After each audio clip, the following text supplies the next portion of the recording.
আসসালামু আলাইকুম রহমতুল্লাহি ওবরাকাতু। আমাদের একজন সম্মানিত দর্শক কমেন্ট করেছেন, গরুটা ওনার উপর রাগ করেছে, কিন্তু কোনো একজন লোক সেই গরুটাকে আসতে বাধা দিতেছে, মানে তার কাছে আসতে দিচ্ছে না। এর কারণে ওই বাধা দেওয়ার কারণে উনি হয়তো ধাওয়া খায়নি, কিন্তু উনি ভয় পেয়েছে। মানে গরুটাকে দেখে, গরুটা এমন ভাবেই হয়তো ওনার দিকে রাগে চোটে ফুসফুস করতেছিল, হয়তো উনি ওইটাকে দেখে ভয় পাইছে। এটাই আমরা বুঝতে পারলাম। তো এই সার্বিক বিষয়ের উপরে আমরা এখন ব্যাখ্যা দিতে যাচ্ছি। আমাদের ভিডিওটি স্পন্সর করেছে ifashionbd.com। প্রিয় গ্রাহক, আমাদের সম্মানিত স্পন্সররা স্পন্সর করার কারণে আমরা এরকম উপকারমূলক ভিডিও বানিয়ে আপনাদেরকে উপহার দিতে পারছি। তাই আপনাদের কাছে আকুল আবেদন, যারা অনলাইন থেকে কেনাকাটা করেন তারা মনের মতো আভিজাত্য পাঞ্জাবি কিনতে এখনই ভিজিট করুন ifashionbd.com। মনে রাখবেন, ইসলামিক স্বপ্ন তথ্য অনুযায়ী গরু সাধারণত কয়েকটি বিষয়ের প্রতীক।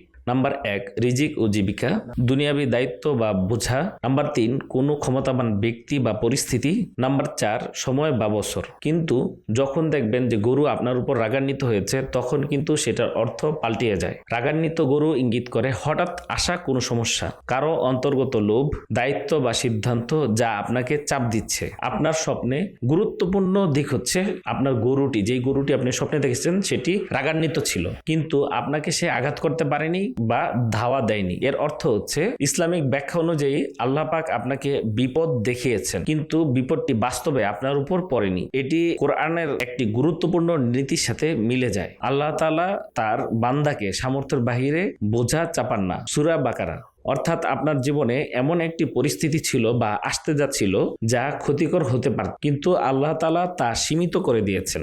একটি মানুষ আপনার গরুটাকে আপনার কাছে আসতে বাধা দেওয়া, এটির একটি সুন্দর অর্থ হচ্ছে, ইসলামিক দৃষ্টিতে এটি একটি শক্তিশালী আলামত। এটি বোঝায় আল্লাহ তাআলার পক্ষ থেকে হেফাজত, কোনো দোয়া কবুল হওয়া, অদৃশ্য সাহায্য ফেরেশতা বা নেক মানুষের মাধ্যমে। রাসূল করিম সাল্লাল্লাহু আলাইহি সাল্লাম বলেছেন, দোয়া এমন একটি ইবাদত যা তকদিরকেও পরিবর্তন করে দেয়। সম্ভবত আপনার মা বাবার দোয়া, আপনার কোনো ময়মুরব্বীর দোয়া আপনার উপর আছে, আপনার নিজের কোনো পুরনো দোয়া, অথবা আল্লাহ তাআলার বিশেষ রহমত এই বিপদকে আপনার কাছ থেকে সরিয়ে দিয়েছে। আপনি স্বপ্নে ভয় পেয়েছেন কিন্তু কোনো রকমের ক্ষতিগ্রস্ত হননি।